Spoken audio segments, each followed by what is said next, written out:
Welcome back. ఈ సెక్షన్‌లో మనం జావాస్క్రిప్ట్‌లో ఫస్ట్ అరే హెల్పర్ మెథడ్ ఫర్ ఈచ్ గురించి చూద్దాం. ఈ క్లాస్‌లో మీకు ఫర్ ఈచ్ ఎలా రాయాలి, బిహైండ్ ద సీన్స్ ఎలా వర్క్ అవుతుంది, common mistakes that developers make while writing for each, traditional for loops కన్నా ఫర్ ఈచ్ ఎందుకు బెటర్, ఇలా ఇవన్నీ క్లియర్‌గా అండ్ సింపుల్‌గా ఎక్స్‌ప్లెయిన్ చేస్తా. Let's start with a simple example.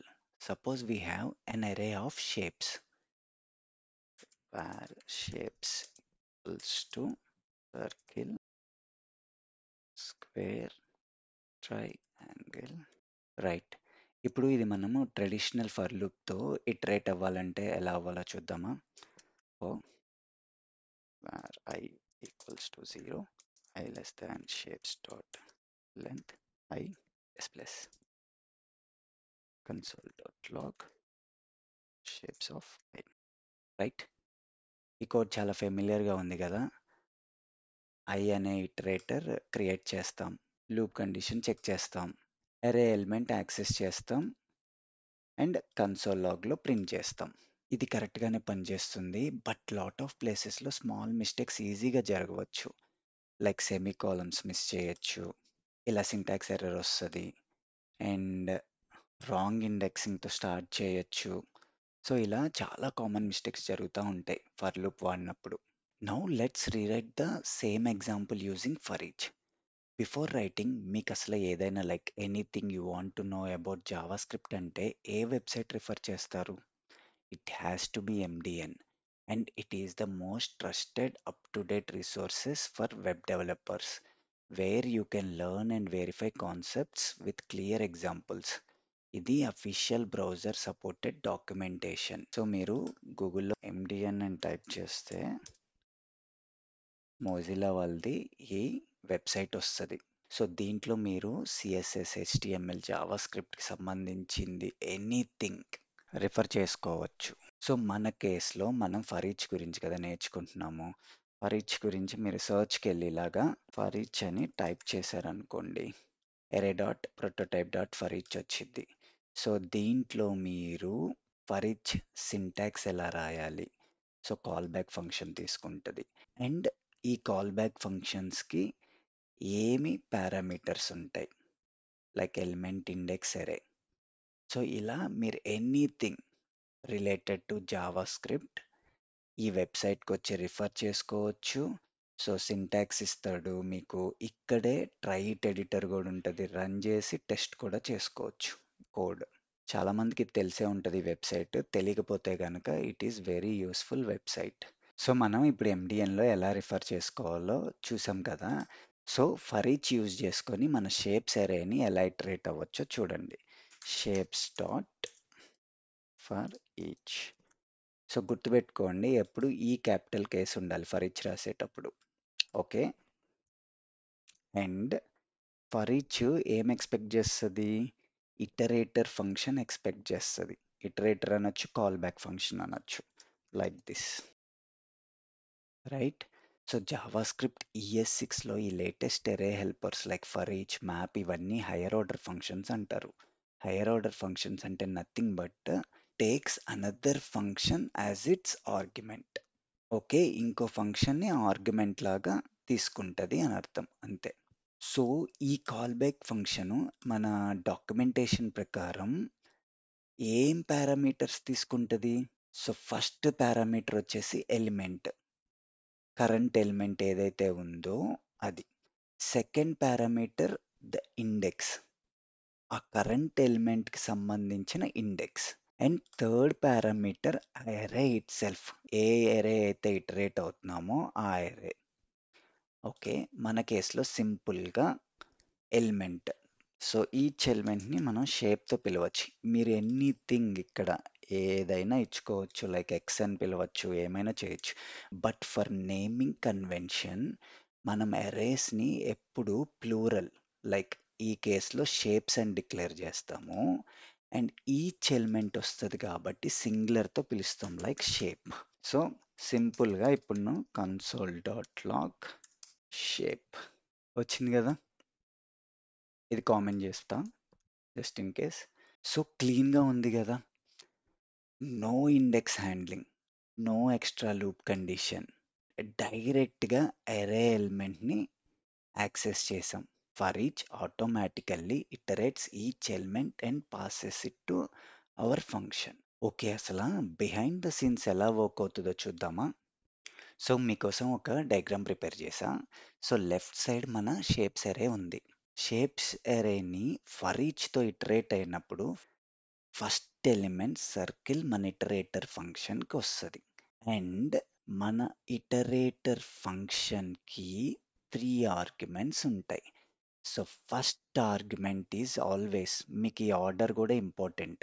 Okay, random order కాదు, గుర్తుపెట్టుకోండి. ఫస్ట్ ఆర్డర్లో ఎలిమెంట్ ఇట్ సెల్ఫ్, ఏదైతే ఫస్ట్ ఎలిమెంట్ ఉందో అది వస్తుంది. అండ్ ఎరేలో ఫస్ట్ ఎలిమెంట్ ఇండెక్స్ వాల్యూ ఎంత?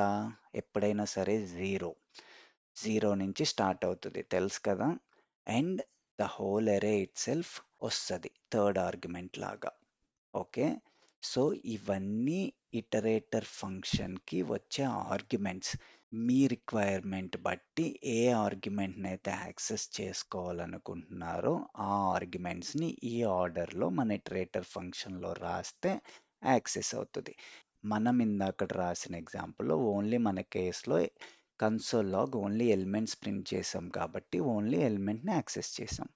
సో నెక్స్ట్ స్క్వేర్ వస్తుంది ఇటరేటర్లో. సో ఎలిమెంట్ ఏమో స్క్వేర్ అవుతుంది, ఇండెక్స్ ఏమో 1 అవుతుంది, and obviously array. Similarly third ఇటరేషన్లో ట్రయాంగిల్ వస్తుంది, దాని index value 2 and whole array if needed. Okay, so ఈ అరేకి 3 ఐటమ్స్ ఉన్నాయి కాబట్టి 3 టైమ్స్ లూప్ అవుతుంది మన ఫర్ ఈచ్. సో క్లియర్గా అర్థమైంది కదా మీకు.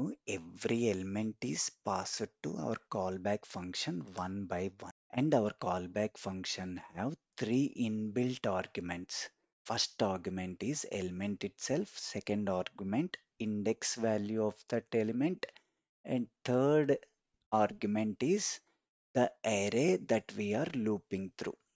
అండ్ ఎప్పటికీ లాట్ ఆఫ్ ప్లేసెస్లో కోర్సెస్ నేర్చుకునేటప్పుడు ఇంకా ఫర్ లూప్స్ కామన్గా నేర్పిస్తారు, నేర్చుకోండి.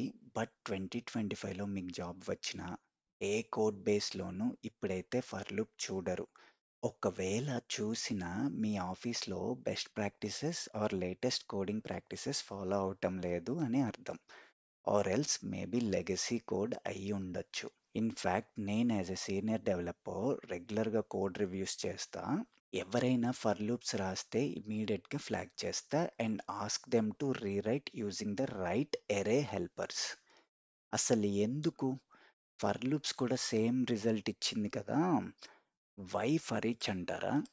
There are lot of benefits. Cleaner and more readable code. Compare చేస్తే ఫర్ లూప్ కన్నా ఇదెంత రీడబుల్ ఉంది చూడండి, ఎంత ఈజీగా ఉంది అర్థమవటానికి. నో మాన్యువల్ ఇండెక్సింగ్, అంటే i++, i less than, array dot length లాంటి కండిషన్స్ ఏవి అవసరం లేదు. For each automatically loops through each element. Fewer chances of making mistakes. మనం ఎర్లియర్ డిస్కస్ చేసినట్టు ఇలా సెమీ కాలమ్స్ మిస్ చేయటం, రాంగ్ ఇండెక్సింగ్ ఇవ్వటం, and it encourages functional programming style. built-in access to item, index and array. Callback function ఆర్గ్యుమెంట్స్లో ఇవి readily available ఉంటాయి without extra code. Clean code అంటే future డెవలపర్స్కి ఈజీగా అర్థమవుతుంది and it is easy to maintain. Now let's take a slightly bigger example.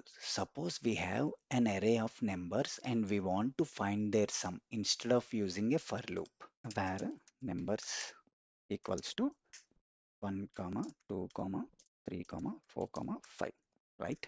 So మనకి numbers అరే ఉంది and ఈ numbers అరేలో మనకి 5 ఎలిమెంట్స్ ఉన్నాయి. సో మనం ఈ 5 ఎలిమెంట్స్ని సమ్ చేస్తే టోటల్ సమ్ కావాలి నాకు ఈ అరేకి. సో అంటే నథింగ్ బట్ 1 + 2 + 3 + 4 + 5. సో ఫస్ట్ మనం ఏం చేయాలి? We declare a variable sum and set it to 0. So మనం 0తో ఇనిషియలైజ్ చేసాము. సో మన టోటల్ వచ్చిన సమ్ని దీంట్లో స్టోర్ చేసుకోవాలి. సో ఇప్పుడు ఫర్ ఈచ్ యూజ్ చేసుకొని ఎలా రాయొచ్చో చూద్దాం. సో మనం numbers dot for each in మన call back function, right? Function each element వస్తుంది కదా ఫస్ట్, అండ్ ఇందాక డిస్కస్ చేసుకున్నట్టు నేమింగ్ కన్వెన్షన్స్ కోసం ఇప్పుడు నెంబర్స్ అనే లూప్ త్రూ అవుతున్నాం కాబట్టి ఈచ్ నెంబర్ వస్తుంది కాబట్టి దీన్ని నెంబర్ అని డిఫైన్ చేసుకోవచ్చు. ఆల్రైట్, కండిషన్ వచ్చేసి sum less or equals to number. So మనం ఏం చేసాం, సో ఫర్ ఈచ్ మెథడ్ని నెంబర్స్ అరే పైన కాల్ చేసాం. It takes a call back function. ఈ call back function 1 time per element run అవుతుంది. అంటే ఈ కేస్లో 5 ఎలిమెంట్స్ ఉన్నాయి కాబట్టి ఈ call back function 5 times run అవుతుంది. And each time call back ఫంక్షన్లోకి ఈచ్ ఎలిమెంట్ వస్తుంది. So current element value number పారామీటర్లో receive అవుతుంది. సో అండ్ మీకు ప్లస్ ఆర్ ఈక్వల్స్ టు అంటే ఐడియా ఉండాలి, లేకపోతే ఎక్స్ప్లెయిన్ చేస్తా. దీన్ని కాంపౌండ్ అసైన్మెంట్ ఆపరేటర్ అంటారు. అంటే సేమ్ టైంలో ఎడిషన్ జరుగుతుంది అండ్ వాల్యూ సమ్కి అసైన్ కూడా చేస్తుంది. It is nothing but short hand of some equals to sum plus number. అర్థమైంది కదా? మన ఇనిషియల్ ఉన్న సమ్ వాల్యూ ఎంత అయిందో మన ఈచ్ ఎలిమెంట్ నెంబర్ వచ్చింది కదా, దాంతో యాడ్ చేసి అట్ ద సేమ్ టైం సమ్కి అసైన్ చేస్తుంది. సో ఈచ్ ఇటరేషన్కి ఈ సమ్ వాల్యూ అప్డేట్ అవుతూ ఉంటుంది మనకి. రైట్? ఓకే, అర్థమైంది కదా ప్లస్ ఆర్ ఈక్వల్స్ టు అంటే. So now for each element అసలు ఇప్పుడు ఏం జరిగిద్ది అనుకుంటున్నారు చూద్దామా. ఫస్ట్ ఇటరేషన్లో మన సమ్ వాల్యూ ఎంత ఉంది, ఇనిషియలైజ్ చేసింది 0. ఓకే, అండ్ మనకి ఫస్ట్ ఎలిమెంట్ ఏమొస్తుంది ఇటరేషన్లో నెంబర్స్ అరే నుంచి 1 కదా. సో 0 ప్లస్ 1 అంతే కదా. అండ్ సో ఇప్పుడు టోటల్ ఎంత అవుతుంది 1. ఈ 1 అండ్ మనం ఏం చేసాము, అసైన్ కూడా చేయమన్నాం ఒకేసారి. సో ఇప్పుడు ఈ సమ్ వాల్యూ 1తో అప్డేట్ అవుతుంది అంతే కదా. సో ఒకేసారి ఎడిషన్ చేయమన్నాం అండ్ అసైన్ కూడా చేయమన్నాం. నౌ సెకండ్ ఇటరేషన్లో సమ్ వాల్యూ ఎంత ఉంది, 1 ఉంది. అండ్ మన అరేలో సెకండ్ ఎలిమెంట్ ఎంత వాల్యూ 2. సో నెంబర్ ఇప్పుడు 2, వాల్యూ ఎంత 3. సో ఇప్పుడు సమ్ వాల్యూ 3తో అప్డేట్ అవుతుంది. Right? And third iteration copy paste చేస్తా ఇక్కడ వరకు. సో మనకి క్లియర్ ఫాస్ట్గా ఉంటుంది. థర్డ్ ఇటరేషన్ సమ్ వాల్యూ ఎంత ఉంది మనకి ఇప్పుడు 3 కదా, ప్లస్ మన థర్డ్ ఎలిమెంట్ వాల్యూ ఎంత 3, 6 అంతే కదా. సో మళ్ళీ ఫోర్త్ ఇటరేషన్ సమ్ వాల్యూ ఎంత ఉంది 6 అండ్ మన ఫోర్త్ ఎలిమెంట్ ఎంత 4.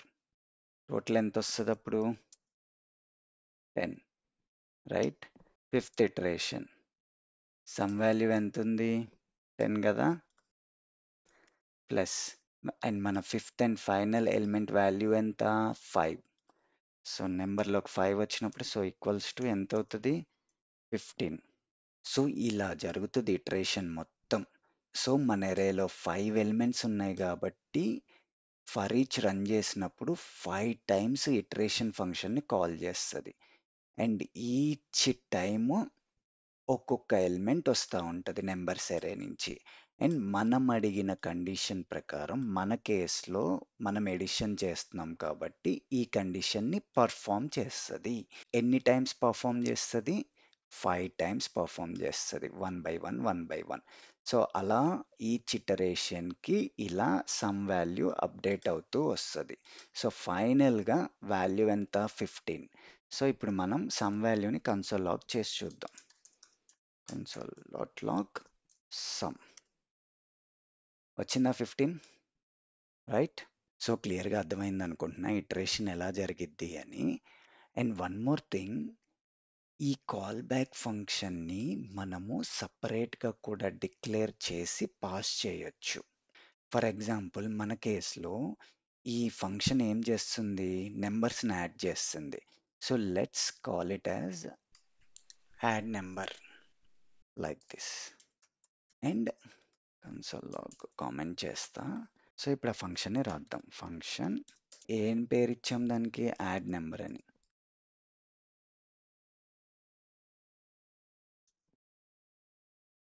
అండ్ ఏం ఆర్గ్యుమెంట్ వస్తుంది, ఈచ్ నెంబర్ వస్తుంది కాబట్టి నెంబర్ అని పిలుద్దాం. అండ్ ఏం యాక్షన్ పర్ఫామ్ చేయాలి, ఎడిషన్ కదా, sum plus equal to number. So ఇలా ఫంక్షన్ని డిక్లేర్ చేసుకొని ఫర్ ఈచ్లోకి పాస్ చేయొచ్చు. సో కన్సోల్లో అన్కామెంట్ చేసి చూద్దామా, స్టిల్ వచ్చింది కదా 15 ఆన్సర్. సో ఇలా కూడా సపరేట్గా డిక్లేర్ చేసుకొని పాస్ చేయొచ్చు. And important note, add number అనే ఫంక్షన్ని పారెంథసిస్తో కాల్ చేయలేదు, జస్ట్ ఫంక్షన్ రిఫరెన్స్ ఇచ్చాం.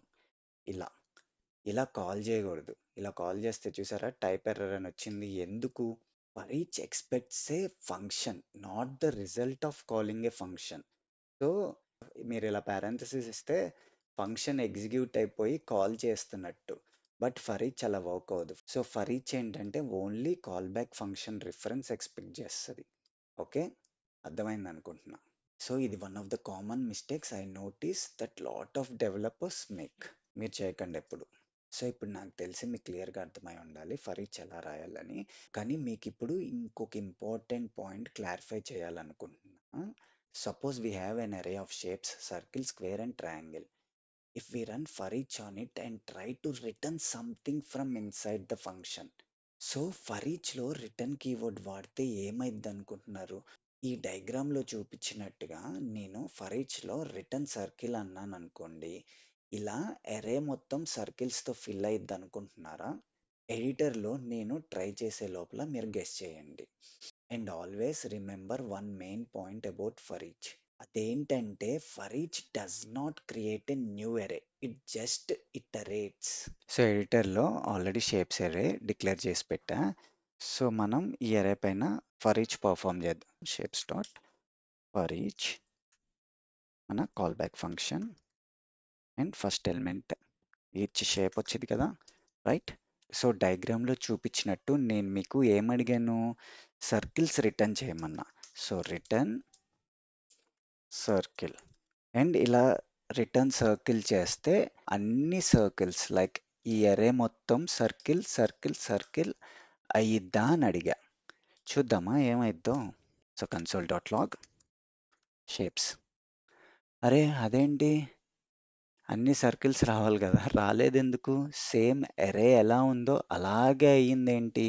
సో ఎందుకంటే ఫర్ ఈచ్లో రిటర్న్ కీవర్డ్ ఇగ్నోర్ అవుతుంది. ఫర్ ఈచ్ ఏది రిటర్న్ చేయదు, ఫర్ ఈచ్ జస్ట్ ఇటరేషన్ మాత్రమే చేస్తుంది.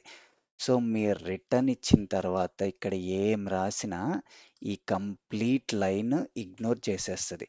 సో నథింగ్ బట్ ఇప్పుడు ఏమైందంటే నేను కామెంట్ చేశాను అనుకోండి, చూడండి కన్సోల్ లాగ్ ఏమన్నా చేంజ్ అయిందా, ఏం అవ్వలేదు. సో మీకు అసలు ఆ డయాగ్రామ్లో నేను ఇలిస్ట్రేషన్ చూపించింది ఇదంతా ఎందుకు చెప్పాను అంటే ఫర్ ఈచ్లో రిటర్న్ కీవర్డ్ రాయకూడదు, రాసిన యూజ్ ఉండదు. ఎందుకంటే ఫర్ ఈచ్ జస్ట్ ఇటరేషన్ మాత్రమే చేస్తుంది. సో మీకోసం ఆ డయాగ్రామ్లో చూపించినట్టు అన్ని సర్కిల్స్ రిటర్న్ చేయాలంటే ఏం చేయొచ్చు అది కూడా చూపిస్తాను మీకు ఎలా రాయొచ్చో. సో షేప్స్ ఫర్ ఈచ్ మన call back function. And call back ఫంక్షన్లో మనం క్లాస్లో డిస్కస్ చేసుకున్నట్టు 3 పారామీటర్స్ వస్తాయి అనుకున్నాం కదా. First parameter element it self, అది మనకు తెలిసిందే. కానీ ఇప్పుడు నేను రాసే కేసులో నాకు ఆ ఎలిమెంట్ అవసరం లేదు, యాక్సెస్ చేయాల్సిన అవసరం లేనప్పుడు ఇలా అండర్ స్కోర్ రాసుకోవచ్చు. అండ్ సెకండ్ ఆర్గ్యుమెంట్ ఏమొస్తుంది, ఎప్పుడు ఇండెక్స్ వస్తుంది order wise. And third argument ఏమొస్తుంది, ఎరే ఇట్ సెల్ఫ్. మనం ఏ ఎరేనైతే లూప్ త్రూ చేద్దాం అనుకుంటున్నామో ఆ ఎరే మొత్తం వస్తుంది ఇక్కడ. సో నేను దీన్ని ఏఆర్ఆర్ అని డిక్లేర్ చేసుకున్నా షార్ట్ హ్యాండ్లో. సో మనం ఇక్కడ ఏదైనా ఇచ్చుకోవచ్చు, తెలుసు కదా మీకు, ఇండెక్స్ బదులు జస్ట్ ఐ అని ఇవ్వచ్చు. అండ్ ఇది కూడా మనకు నచ్చినట్టు డిఫైన్ చేసుకోవచ్చు, రైట్. సో ఇప్పుడు మనం ఈ అరేని మోడిఫై చేసి అన్ని సర్కిల్స్ సర్కిల్స్ అని పెట్టాలి కాబట్టి, సో అరేని and each index value, so each item వచ్చినప్పుడు సర్కిల్తో రీప్లేస్ చేయాలి, రైట్. సో ఇక్కడ ఏం జరుగుతుంది ఇప్పుడు, సో మనం ఈ ఎగ్జిస్టింగ్ అరేని ఇక్కడ యాక్సెస్ చేసి మోడిఫై చేస్తున్నాము. సో ఈచ్ ఎలిమెంట్ వచ్చినప్పుడు ఇండెక్స్ వాల్యూ డిఫరెంట్ ఉంటుంది కదా, 0 1 2. సో ఎరే ఆఫ్ 0 వచ్చినప్పుడు ఏమవుతుంది, సర్కిల్ వస్తుంది. ఆ సర్కిల్ని సర్కిల్తో రీప్లేస్ చేయమంటున్నా. అండ్ సెకండ్ ఎలిమెంట్ స్క్వేర్ కదా వచ్చేది, i1, ఇండెక్స్ వాల్యూ ఎంత 1. సో ఎరే ఆఫ్ 1 అంటే ఎంత, స్క్వేర్. స్క్వేర్ని సర్కిల్తో రీప్లేస్ చేయమన్నా. అండ్ నెక్స్ట్ ఎలిమెంట్ ఎంత వచ్చింది, ఇండెక్స్ వాల్యూ 2. సో ఎరే ఆఫ్ 2 అంటే ఎంత, ట్రయాంగిల్. ట్రయాంగిల్ని కూడా సర్కిల్తో రీప్లేస్ చేయమన్నా. ఇప్పుడు కన్సోల్లోకి అన్కామెంట్ చేసి చూస్తా ఏమైద్దో చూద్దాం. చూసారా, సర్కిల్ సర్కిల్ సర్కిల్ వచ్చింది. సో ఇలా అస్సలు చెయ్యకూడదు. మనము ఇక్కడ ఏం చేస్తున్నాము, డైరెక్ట్గా ఈ అరేని షేప్స్ కన్సోల్లోకి చేశాను అనుకోండి, ఫస్ట్ మనం షేప్స్ డిక్లేర్ చేసినప్పుడు ఏముంది, సర్కిల్ స్క్వేర్ ట్రయాంగిల్ ఉంది. సో ఇప్పుడు కన్సోల్ లాక్ చేస్తే షేప్స్ అరే ఏమైంది, సర్కిల్ సర్కిల్ సర్కిల్ అయింది. అంటే ఏమైంది, ఈ షేప్స్ అరేని మనం మ్యూటేట్ చేసేసాం. మ్యూటేషన్ అంటే ఒరిజినల్ అరే మోడిఫై అయిపోయింది. ఇలా ఎప్పుడు చేయకూడదు. ఎందుకంటే ఒరిజినల్ అరే మ్యూటేట్ అయిపోతే రేపు ఆ ఒరిజినల్ అరే మళ్ళీ ఎక్కడైనా యూజ్ చేసుకోవాలంటే ప్రాబ్లం కదా, కాపీ ఉండదు. అందుకనే ఇలాంటి కేసెస్లో ఒరిజినల్ అరేని మ్యూటేట్ చేయకుండా ఉండాలి అంటే మ్యాప్ యూస్ చేస్తారు, which we will discuss in the next class. So the key difference is, for each iterates can modify the existing array but does not return a new array. Helpers like map or filter do not touch the original array. Instead, they return a new array. So మీకు పూర్తిగా అర్థమైంది అనుకుంటున్నాను. For ఈచ్ని ఎలా use చేయాలి, ఎలా implement చేయాలి, ఎప్పుడు వాడాలి, ఎప్పుడు వాడకూడదు, లైక్ ఒరిజినల్ అరేని ఎప్పుడు మ్యూటేట్ చేయకూడదు, ఈ రిటర్న్ కీవర్డ్ ఇస్తే ఇగ్నోర్ అవుతుంది, అండ్ కాల్ బ్యాక్ ఫంక్షన్ని సపరేట్గా రాసుకోవచ్చు, బట్ ఎప్పుడు ఫంక్షన్ రిఫరెన్స్ ఇవ్వాలి కానీ ఫంక్షన్ని పారెంథసిస్తో కాల్ చేయకూడదు. And finally, in short, for each is cleaner alternative to for loops. It makes code easier to read and less error prone. Next section lo let's see some real world use cases for each in applications. From there we will move on to another array helper like map and filter. Thank you.